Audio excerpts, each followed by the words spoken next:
You've got questions? O'Reilly Auto Parts has answers. Need a pro you can trust? We've got that too.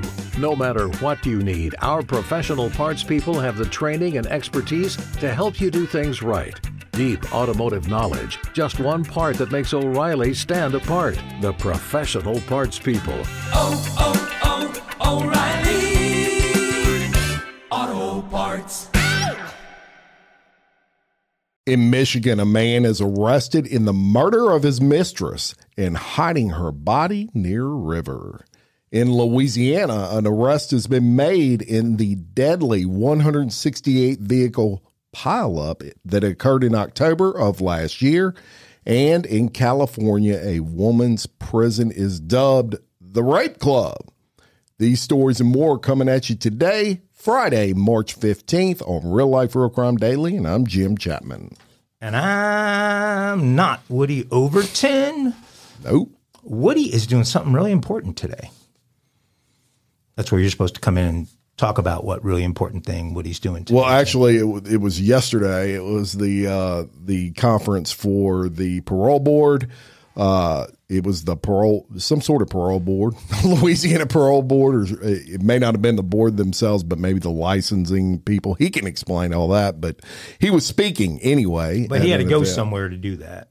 He did. He had to go to Bossier City to do that. That's about 4.5 hours from where we record. So by the time he wrapped all that up, he wasn't going to make a 5-hour trip back. So He's getting soft. A little bit soft.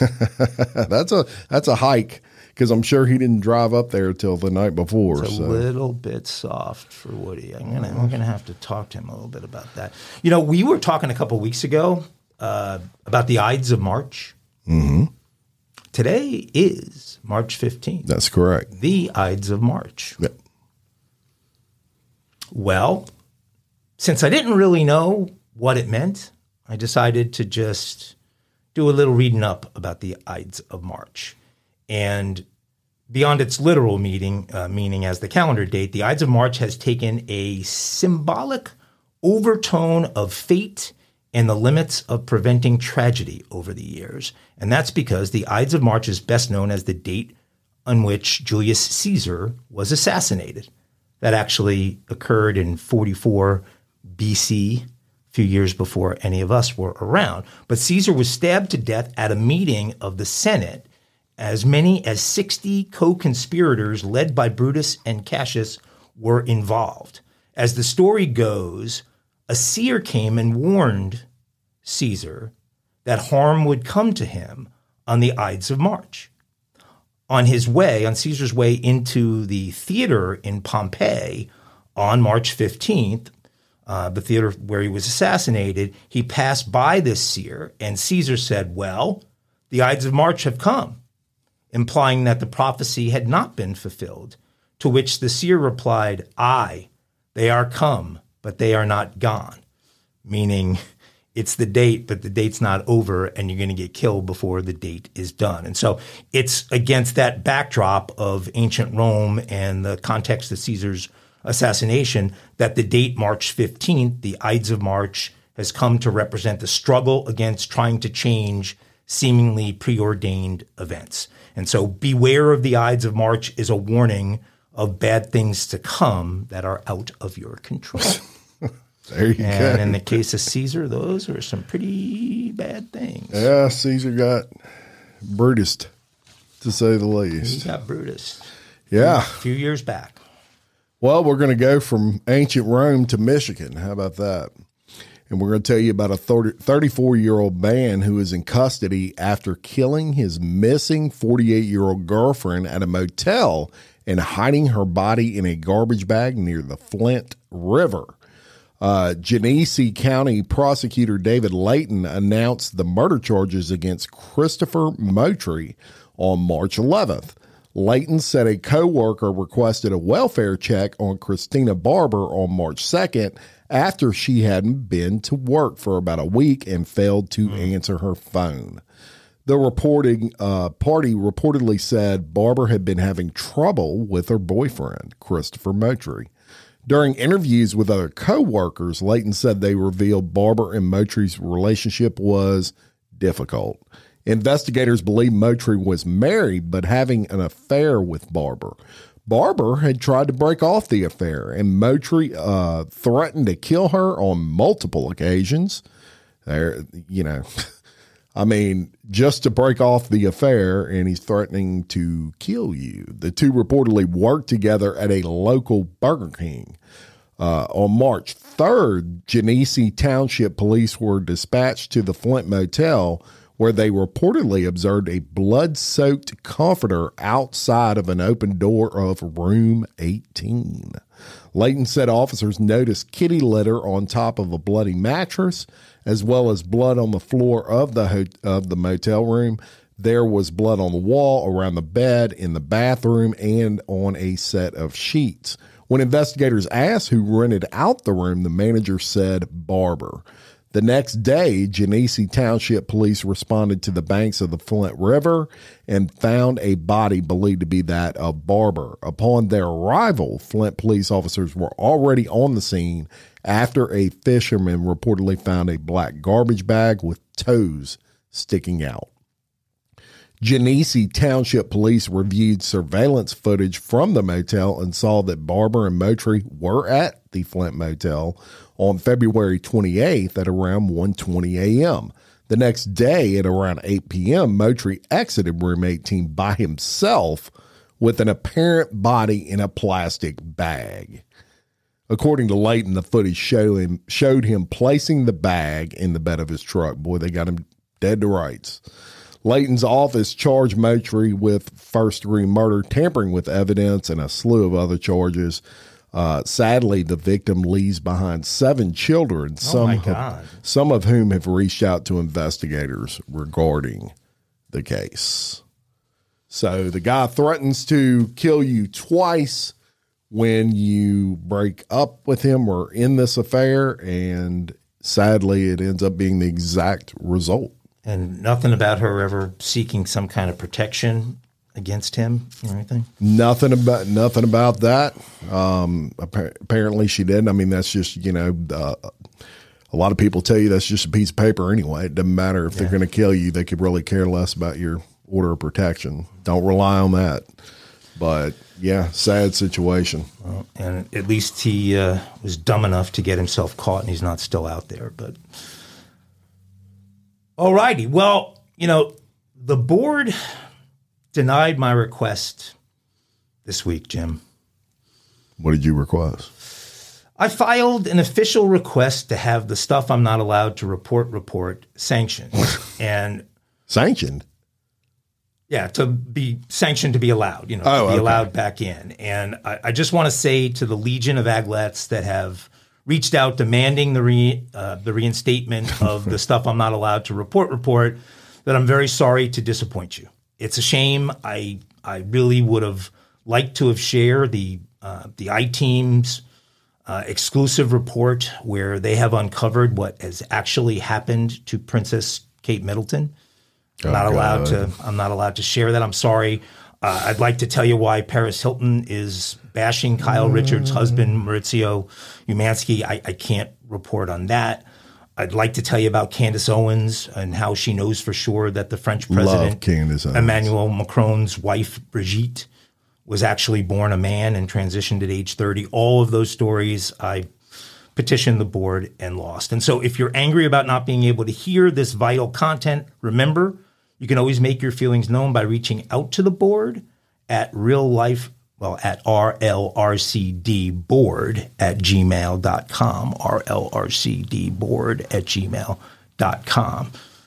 So there you go. Maybe I'll share some of the information we've gathered over social media for you guys. There you go. All 3 aglets. There you go. Y'all got that. You got to put some zeros after that, Jim. Come on. All 30. All right. That was your story. I can get to mine now. You can go to yours now, but I won't promise I won't heckle after your performance. Well, I'm just going to tell you about a woman charged with murder of her mother and carving out her heart. Ooh. So, You ain't going to want to heckle me after that one. A 58-year-old woman is arrested on suspicion of killing her mother and cutting out the elderly woman's heart in Tallahassee, Florida. On March 6th, police were called for a suspicious death investigation, and upon arrival, they found an adult female deceased inside. Police arrested 58-year-old Earlene Tucker on a homicide charge. A delivery person first called police because Tucker was standing outside naked and trying to get into the delivery driver's vehicle. Tucker's daughter also called 911 to say Tucker was refusing to go inside or put on any clothes. When officers got to the home, Tucker reportedly started rambling about free will as police attempted to move her inside. She resisted at first and then told officers, "You need to take me to the police station. I've committed a grievous crime." Tucker agreed to go inside and put on a robe. While inside the house, Tucker stood over an apparent human organ that was several feet away from the front door and began breathing heavily and grunting. One of the officers opened the door to look for clothes and discovered the victim, Lucille Tucker, deceased with sharp force injuries to her chest. Tucker reportedly made comments to officers such as, "It cannot end. It will not end. The saga will continue. People, until I am in a jail cell, I have to be in prison for my actions." She later put on a nightgown and went out to a police car while other officers secured that scene. Tucker's daughter told investigators Lucille Tucker moved to Tallahassee about a year ago because her health was declining and Earlene Tucker was a healthcare worker. One of Tucker's other relatives said she had been hospitalized about 30 to 40 years ago, but there have been no issues since. Tucker's daughter, on the other hand, said she went to the hospital in 2009 for similar issues. She did not know of the diagnosis, but she believed her mother could be schizophrenic. On the day of the incident, Tucker reportedly called her daughter and asked her if she could be anyone other than herself, who would she be? In another phone call, she reportedly apologized for not telling her who her father was. The daughter tried calling her back several times, but Tucker did not answer. Tucker called her mother a sacrificial lamb and claimed she was going to die in there with her. Tucker said, "I murdered my mom in that house. She was mean, but I didn't care." Tucker also made a comment about cutting out her mother's heart to inspect it. And during a police interview, she talked to herself almost nonstop for hours and made several admissions to killing her mother. Detectives went back to Tucker's home and inspected the organ on the floor, where they confirmed that it was the heart. The sharp force injuries on Lucille Tucker's bodies were consistent with what's known as evisceration of the heart. Wow. Okay, so that is one of the absolute most morbid stories I think I've ever covered. It sounds like ritualistic, almost, like she has the conversation. She doesn't know who her father is her whole life. The mother tells her who her father is. It sounds to me, they didn't say it in this report, but I'm sure it'll come out. I mean, I can't imagine it wouldn't. It almost sounds to me like she was definitely on some serious drugs at this time. And there's certain drugs out there that, people do morbid shit like what I just read you. And I wouldn't be surprised if it came out that she was all on those type of drugs. Right. So I'm struggling for whatever reason. Consistent with some kind of like ritual. PCP or something. And if it was, through whatever she found out that day or something that had built up over a long time, she decided her mother was evil and something triggered she her. wanted to look inside her heart to determine. Just a freaking. That's a morbid story. Okay. And her own mother. Hey, y'all, let me tell you about Gobble. All Gobble meal kits are pre-prepped. That means less work for you and less waste in your kitchen. Their meal kits include everything you need so you can save time at the store or just skip that trip entirely. I got the box in and I had 3 different meals. I had a Kung Pao chicken, crispy fish tacos, and a beef bourguignon, however you say it. But let me tell you about the classic beef bourguignon. Look, it came with beef pot roast and a beef broth concentrate, red wine demi-glaze, cremini mushrooms, cipollone onions, mashed potatoes, baby carrots, and rosemary thyme butter. It was so easy to make. Literally like 15 minutes it took Cindy. And let me tell you something. And all the dishes were fire, but this thing was like a taste explosion in my mouth. It's just unreal. We've got to spend more time together and more time doing the things we love because everything came in this one single box right to my door. So see what a difference Gobble will make for your household. Right now, they're offering my listeners a fantastic limited time deal. You get $120 off across 4 boxes plus free shipping and free cookies. And let me tell you, those cookies, I ate one that was sin baked and it was delicious. Go to gobble.com/real life. That's GOBBLE.com/real life for $120 off your first 4 boxes. This offer is not available on the home site, so don't miss out. This is genius. It's taste explosions in your mouth like you never had. Spark something uncommon this holiday with just the right gift from Uncommon Goods. The busy holiday season is here, and Uncommon Goods makes it less stressful with incredible hand-picked gifts for everyone on your list, all in one spot. Gifts that spark joy, wonder, delight, and that's exactly what I wanted feeling. Hey, y'all, I ordered a super cool piece. It's a candle with a sculpture of LSU's Tiger Stadium on top of it.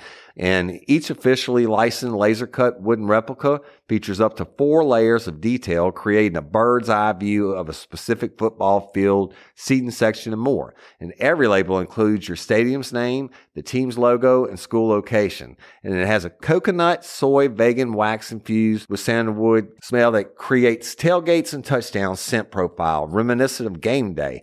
It's invigorating like fresh cut grass and nostalgic like smoke from a pre-game grill, and calming like the crisp autumn air of a new semester on campus.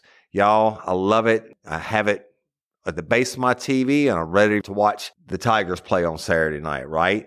Uncommon Goods. Look, when you shop at Uncommon Goods, you're supporting artists and small independent businesses. And many of their handcrafted products are made in small batches. So shop now before they sell out this holiday season. Uncommon Goods looks for products that are high quality, unique, and often handmade or made in the U.S.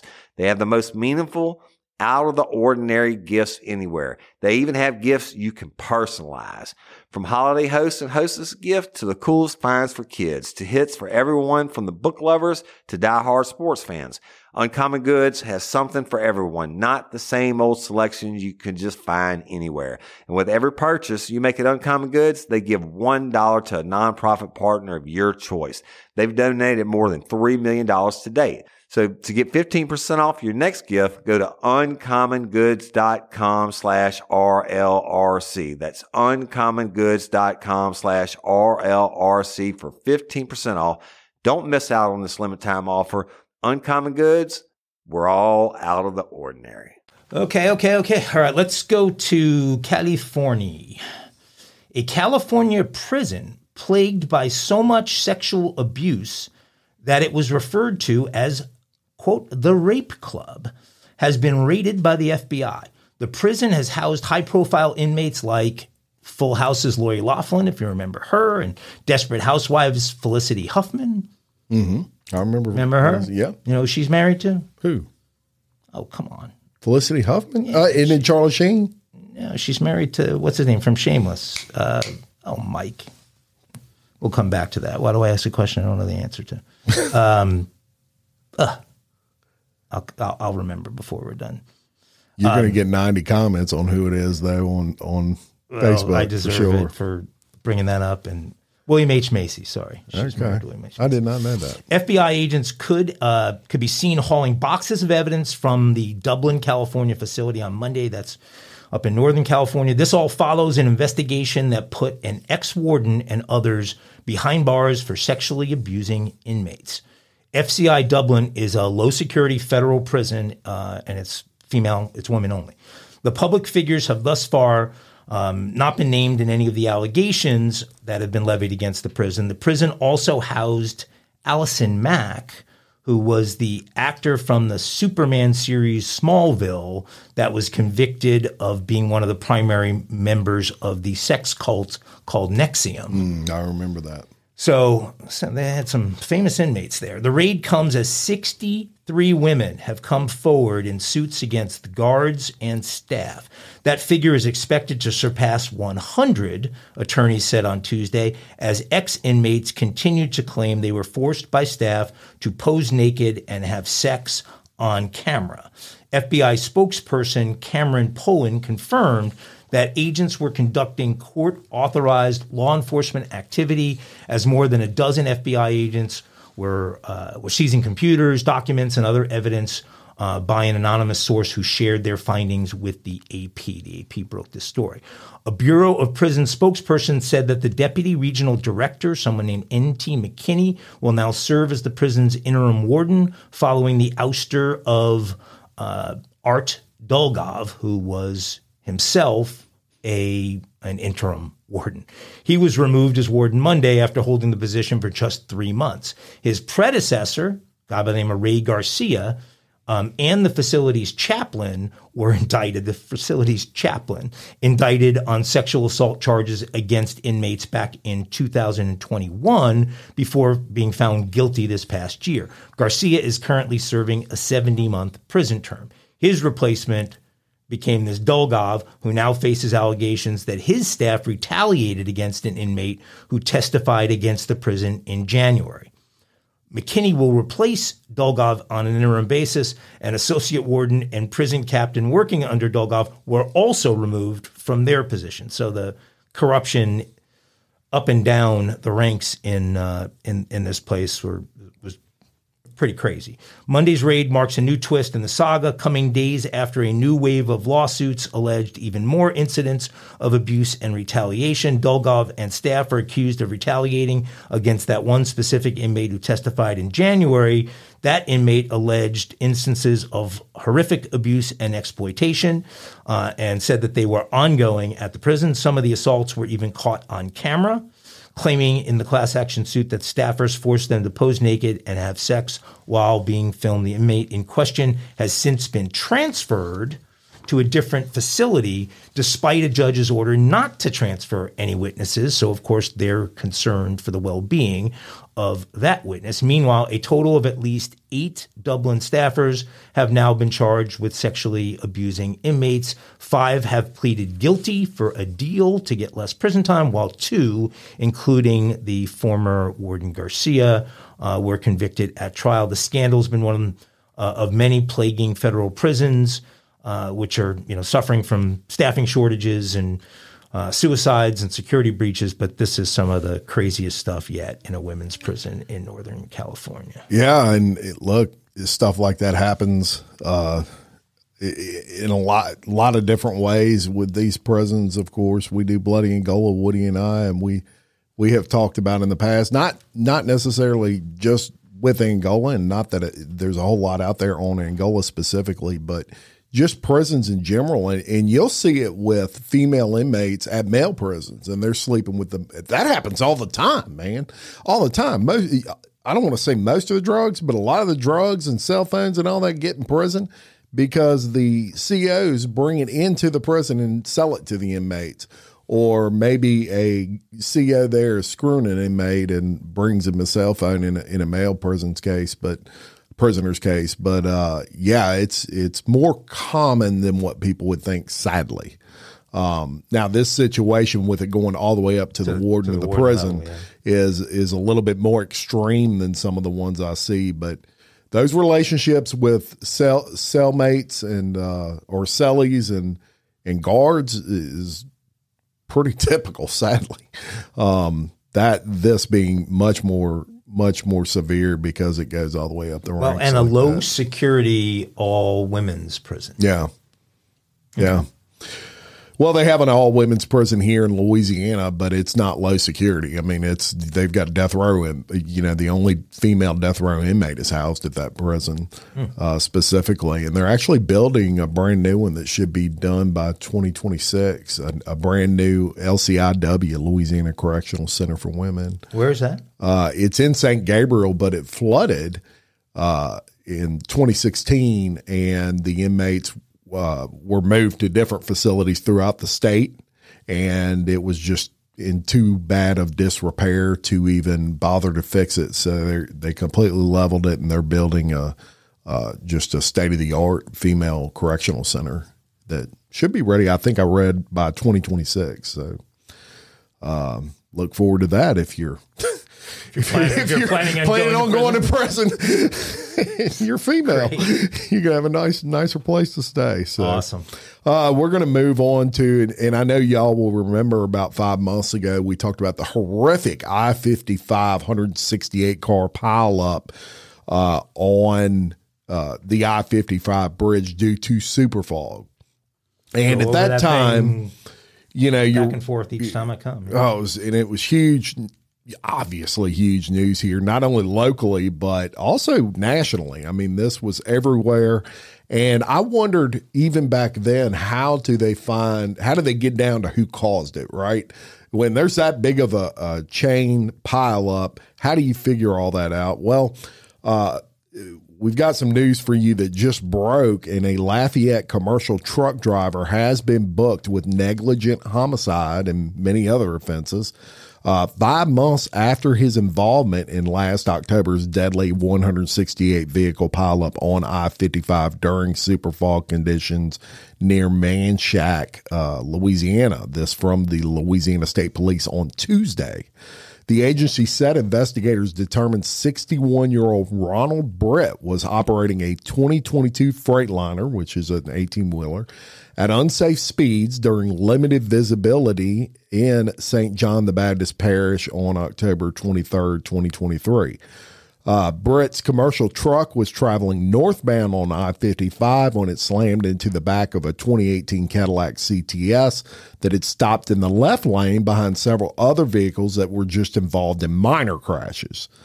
That collision sadly killed the driver of that Cadillac, 87-year-old James Fleming, and seriously injured Fleming's 70-year-old wife and front passenger, Barbara Fleming. As a result of the investigation, troopers obtained an arrest warrant for Britt for negligent homicide, negligent injuring, reckless operation, and other traffic-related offenses. Britt, who was arrested and booked into the St. John the Baptist Parish Correction Center on Monday, faces up to 5 years in state prison if charged and convicted of negligent homicide. The ongoing investigation of the I-55 super fog crash ultimately determined that 8 people died, 63 were injured, and 168 total vehicles were involved in the multi-collision pileup. It took a month for the interstate to fully reopen after repairs were made to the roadway and bridge damaged by the crashes and vehicle fires. So while this guy, obviously you can't hold any one person responsible for everything, they have been able to determine at least this situation and who he hit, and they were able to determine that he was traveling too fast. I was going to say, how did they determine that? It's amazing. It's just like we talked about on our last show with the young lady that got off at the I-12 Denham Springs exit and got hit and killed, sadly, the high school student. So the extent of the damage to the... Miss Weems, yes. They reconstruct these things, and they can actually probably see where a skid mark started and how long that skid mark is and determine the speed that 18 will. There is a science to that would absolutely blow all of our minds. And they were able to reconstruct this thing and figure out this guy was going, pick a number, 70 miles an hour in super fog.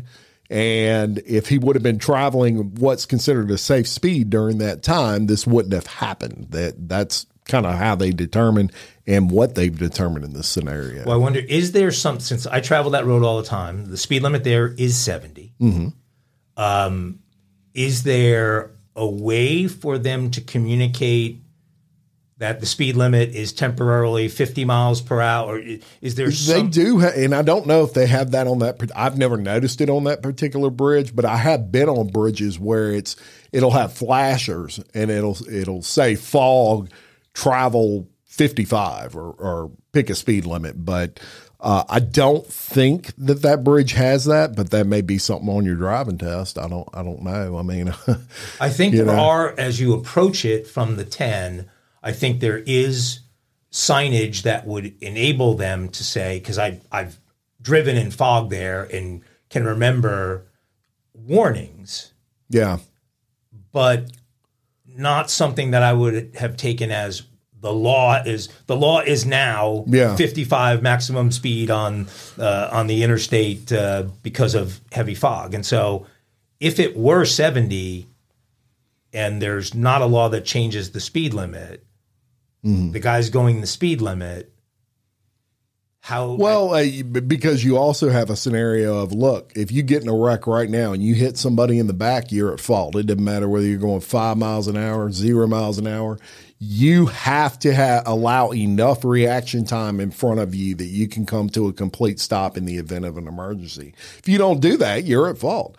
If one person slams in the back of another person, it's open and shut. Insurance company's going to settle all of that because you should have been able to stop. You have to allow yourself enough reaction time for that. So no matter what, this guy would have been found as the cause. That's a really good point, and I think that's the way that they're going to have to do it. It won't be about you violated some speed limit or something like that. It's you didn't leave yourself enough room to react for those kind of driving conditions. Yes, unless they can, unless it's just totally. I mean, he could have had a skid mark that was a mile long. Yeah, well, he could have been going to where he was hauling ass, and they know he was. And maybe they're pissed.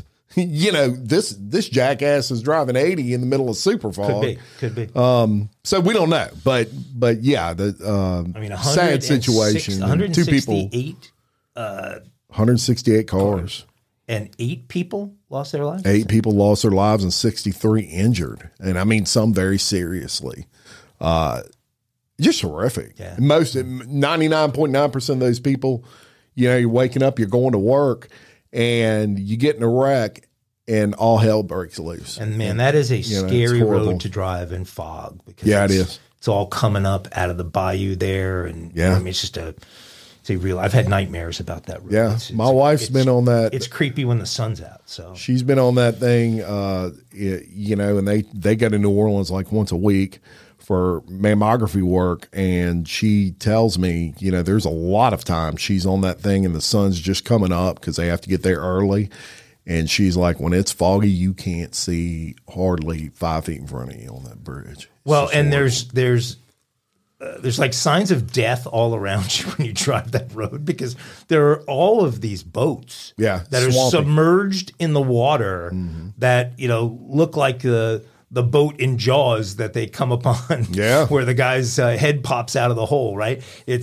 And so as you're driving through it, all you can think about is, how many people has the water down there taken over time? How many cars have flown over the edge and how many boats, because that water down there's got to be full of gators. Oh, absolutely it is. Manchac? Oh, yeah.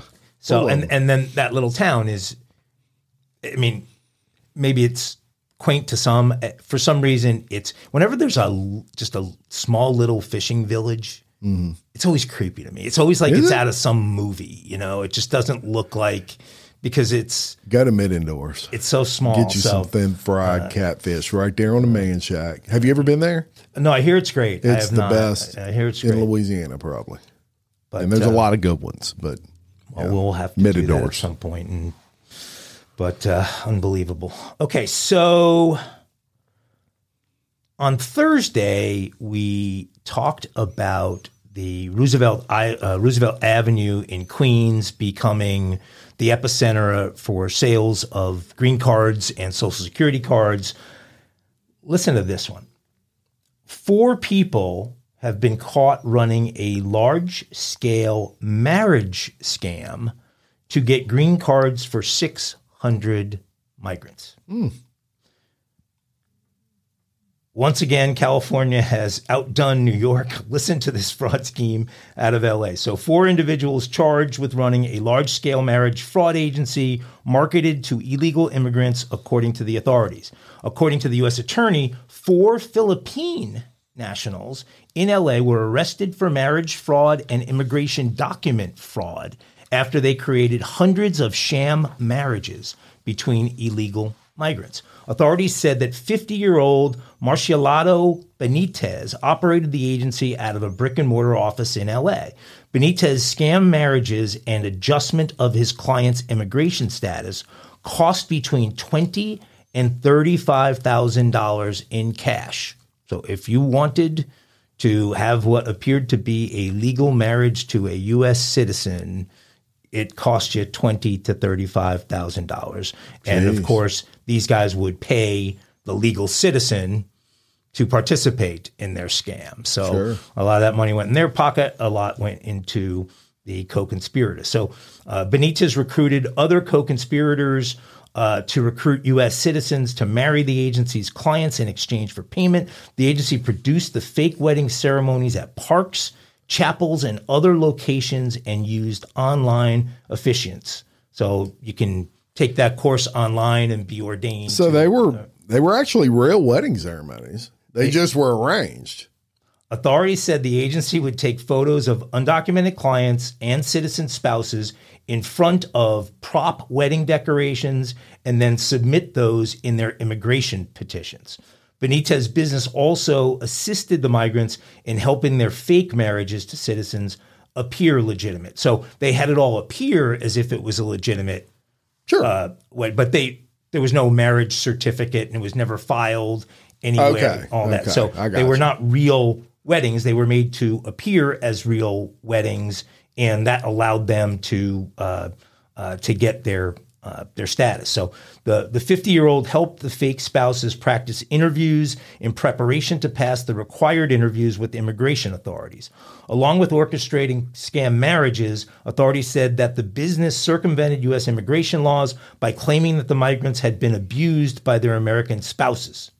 The attorney's office said that this typically happened when the migrant's fake spouse became unresponsive or uncooperative. So if they weren't following through on the things they were supposed to do, then the illegal immigrant would make a claim that they were being abused by their American spouse. Benitez and his co-conspirators have been charged with conspiracy to commit marriage fraud and immigration document fraud. He pleaded guilty in September and was sentenced on March 7th to 22 months in prison and 3 years of supervised release.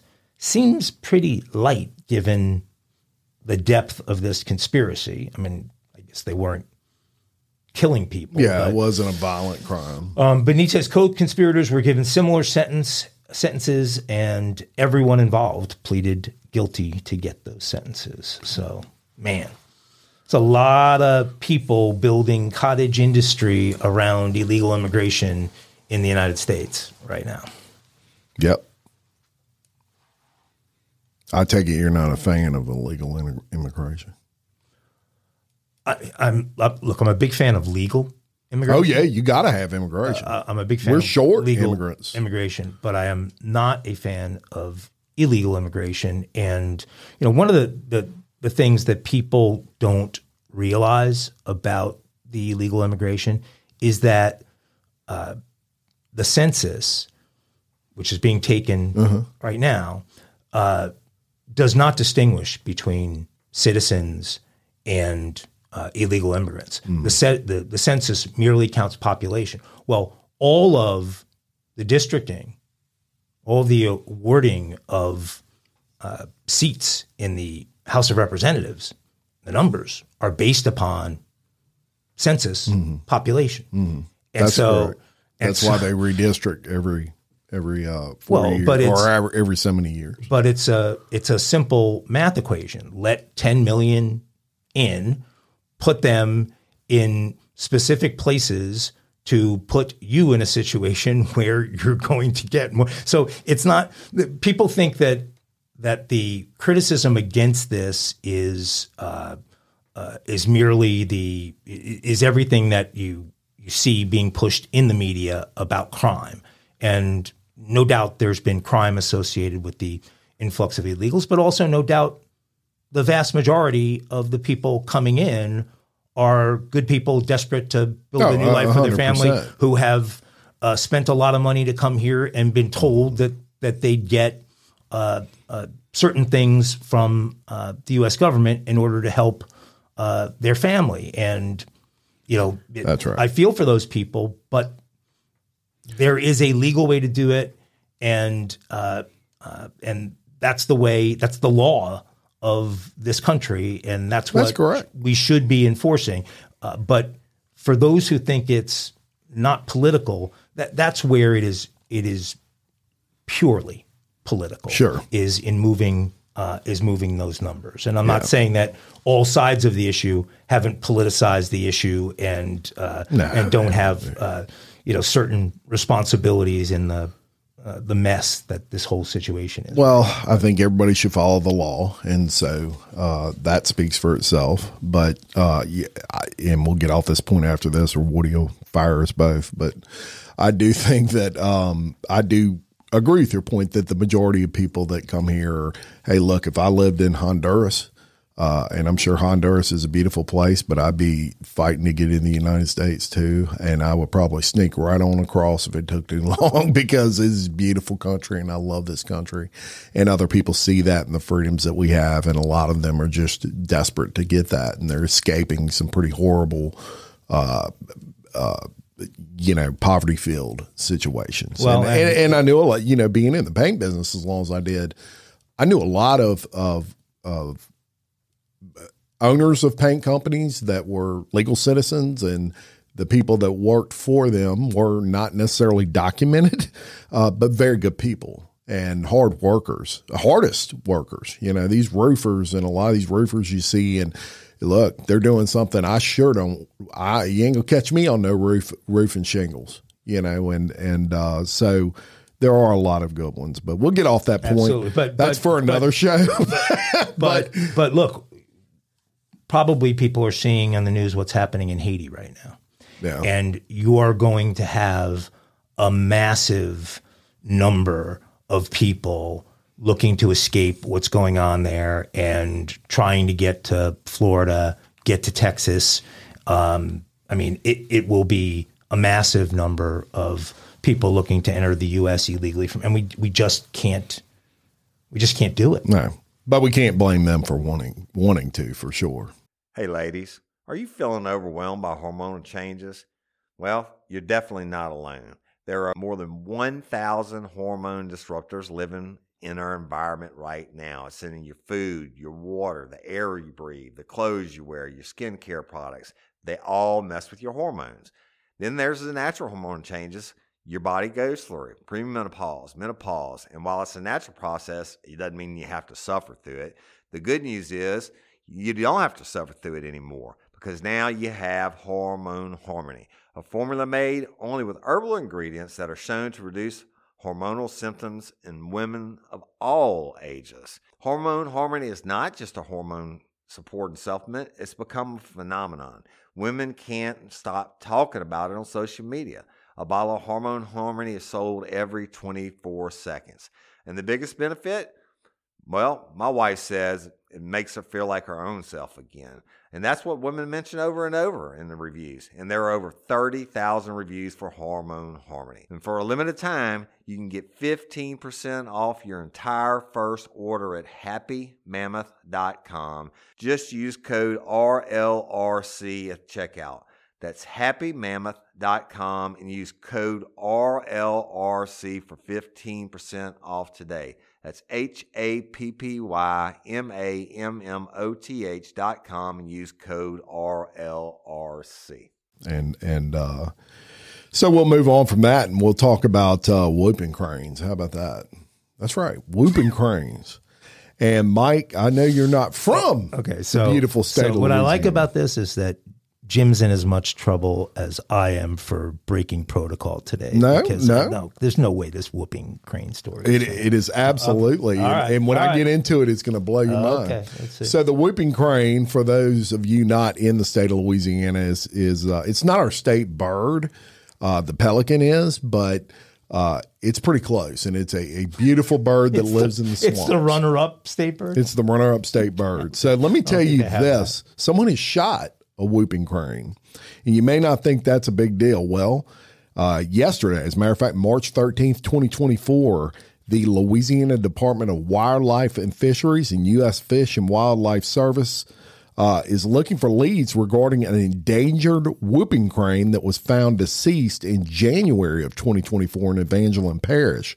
On the morning of January 9th, 2024, a juvenile whooping crane was found dead in an agricultural pond on the south side of Mamou. Necropsy.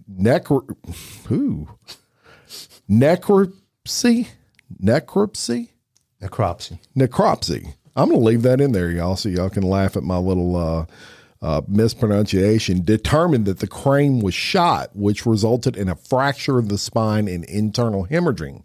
A total of $12,500 is being offered by various organizations for information leading to the arrest and conviction of the person responsible for the illegal shooting of this whooping crane. The reward includes the USFWS offering up to $5,000, Wildlife and Fishery of Louisiana $2,500, the International Crane Foundation $2,500, and even the Dallas Zoo $2,500. Anyone with information should call the USFWS at 985-882-3756.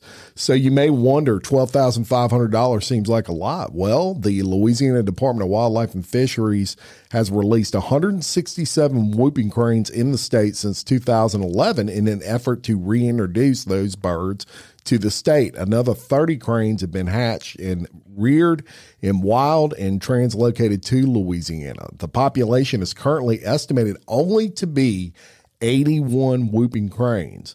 This reintroduced population marks the first presence of whooping cranes in the wild in Louisiana since 1950. And the crane in this case was released in November of 2023. Whooping cranes are the most endangered of the world's crane species. The Louisiana flock is designed as a non-essential experimental population, but is protected under state law. Who knew there was an international $13,000 International Crane Foundation? Dude, that's a big deal. How many people you think work? You don't like birds? How many people you think it's a freaking crane? How many people you think There's work only at the 81 in the whole state? At the International Crane Foundation. I mean, you like dog? What kind of breed of dog do you have? I've got Brussels Griffon. Well, now, what if somebody said it's a fucking Brussels Griffon? They would never do that because it's a Brussels Griffon. But they could. Not a whooping crane. And nobody has a pet whooping crane. No, that is true. Well, that is true. It will be illegal. and I think there's no chance that the whooping crane is the runner-up state bird. It's something you completely made up. It is practically the runner-up state bird. Practically. Almost. So in spirit, it's your spirit animal now officially. Mike, the moral of the story is don't go shooting whooping cranes. Got it. Unless you want to go to jail. They're going to have a hard time. That's January. I don't think that 12.5 is going to get collected by anybody. Yeah, somebody always talks. Somebody's gonna be stupid enough to say, I shot that whooping crane. Yeah. And his friends, Can I have the 12.5 his friends on my gonna way to say, prison? really? If you turn in yourself, do you get the reward? Probably. I doubt it. I don't think they're going to give the reward to the person that did it. They'll probably say you're SOL, brother. To look that up. Yeah.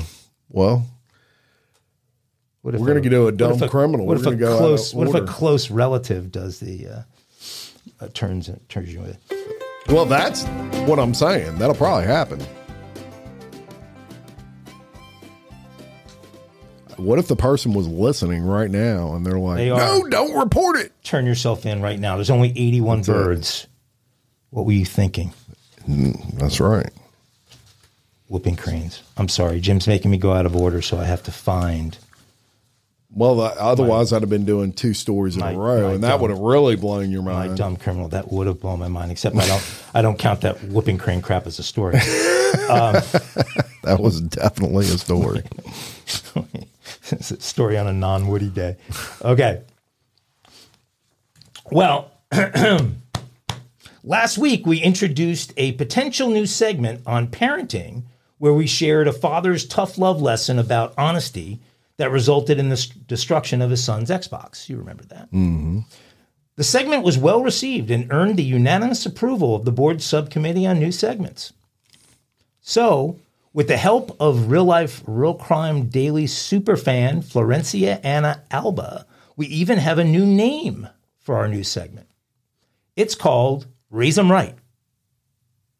She gave like 10 great suggestions, and I raise 'em right. Yes, I saw the message. Okay. This week, we have a special Hollywood edition of Raise 'em Right. The proud parents, Oh, God. Denise Richards and Charlie Sheen, are glowing with pride this week as daughter Sammy Sheen made this important announcement.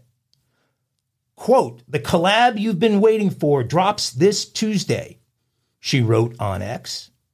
"My first boy-girl collab is out today on OnlyFans. Like the first elementary school play or a goal scored in a Pee Wee soccer match, there's nothing that can bring a bigger, prideful smile to a parent's face than seeing their child achieve something. Denise and Charlie's little girl has grown up. She certainly has. But they weren't going to waste money bribing Ivy League schools to take her in or hire some advisor to embellish her resume for USC Film School. No, these uber-modern parents provided the honest guidance that you'd hope all teens would receive from their parents. They advised her to use her God-given talents to the best of her ability and have fun doing it. They told her to work her abs off, get that boob job, and head to OnlyFans University, where she will graduate magna cum laude this spring. As former University of Texas football coach Darrell Royal once said, "You got to dance with the one you brought to the party," and Sammy is dancing up a storm. Our next episode of Raise 'em Right will feature Arnold Schwarzenegger's son, Joseph, and how he, Arnold, the horse, and the donkey have helped him overcome being labeled nanny offspring. I have no words for this segment. You can hit some banjos. I'll just hit banjos. Oh, Lord, yeah. She's a looker. She's making She's some a looker. money. She's bringing home the bacon. All right. Well, look, there's no Woody here today, but this Kinky Crimes is so good that I'm going to do it today, and I'm with his blessing, hopefully. Probably not, but Is there a whooping cream doing involved? it anyway. It's not about a whooping cream, but it is about a naked 60-year-old man who was arrested on a Florida beach. I'd rather see the naked whooping cream. A 60-year-old sound engineer by the name of Leighton Nauman went to the beach last weekend, and he was hoping to arrange a sexual encounter or maybe just go home with someone's phone number. Now, while such goals may be commonplace, Nauman's tactics resulted in his arrest at Blind Creek Beach, which is a clothing optional spot in Jensen Beach, Florida. In response to prior complaints about lewd behavior occurring on beach pathways, a sheriff's deputy was on foot patrol when he came upon a naked Nauman seated in a recliner chair with a hat over his face around 12:30 p.m. that day. An arrest report offers an explicit account of the genital presentation observed by the cop. So without further delay, I'm going to read the actual arrest report of this incident, and y'all get ready for this. On March 9th, 2023, at approximately 12:30 p.m., I was on foot patrol at Blind Creek Beach, located in Jensen Beach, St. Lucie County, Florida. This has been an aggressive and ongoing effort by your affiant due to the numerous complaints fielded by the sheriff's office personnel regarding lewd behavior occurring in the pathways. I was walking down the main path that snakes through the north end of the park. I came upon a white male walking by, and he pointed off to another subject seated in a recliner chair. As I approached the subject, I saw him recline back in the chair, completely nude, with a tan hat over his face. As I look at the scenario, I saw the subject's penis completely exposed. The penis and its neighboring scrotum Neighbor. That's exactly what it If says. his scrotum wasn't neighboring, he'd be in big trouble. Its neighboring scrotum were stuffed into a metal ring commonly referred to as a cock ring. Cock rings are rings that go around the penis and scrotum for the purpose of slowing blood flow out of an erection and can aid in it making erections harder and lasting longer. Additionally, each of the subjects' respective testicles were also stuffed in their own metallic ring. The main ring was tethered to a metal chain that extended out between the subject's legs to a stick that was shoved into the ground. I swear. I'm posting this, y'all. This is insane. The end of the chain had a metal ring and it was attached to the stick and suspended the chain in the air. At the base of the stick was a cloth laid out and it had a handwritten note on it. The note reads, "Hello, please feel free to investigate." Oh my.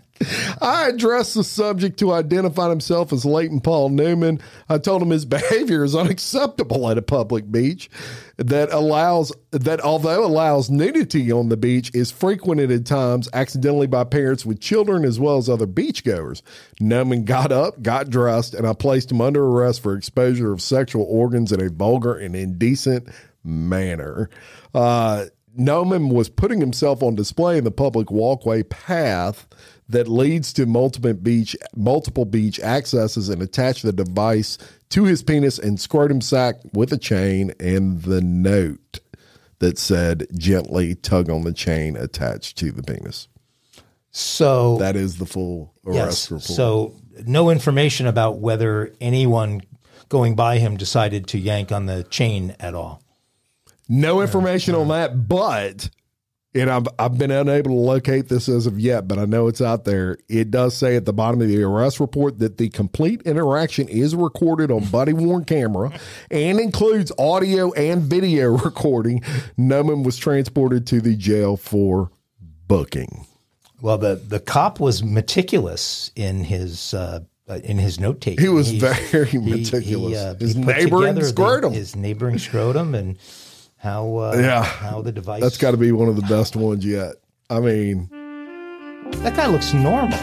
Flip that around. He looks like. What did you expect him to look like? Oh my God! He looks like your freaking neighbor. Might be your neighbor. His name ain't Leighton, is it? Oh my goodness. Anyhow, that's your kinky crime for today. And that is the end of the show for today. Woody would be proud. Yeah. He'd be embarrassed about the whooping cream, but he'd be proud of that story. I'll redeem myself with that one. Yes. Very good. All right. You never have any final thoughts. Do you have any? I know Jim, I seldom have thoughts, period. Right. So, well, you love and appreciate it. The Ides of March. Don't do anything crazy because, Yeah. The Ides I of March. want to sit tight. I think the Ides of March and the whooping crane story are kind of like what and what. No.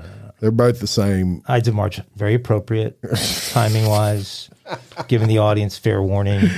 The whooping crane thing. All right, until next time, I'm Jim Chapman. I'm Mike Agavino. And for Woody Everton, we're Real Life, Real Crime Daily. Peace. Aglets.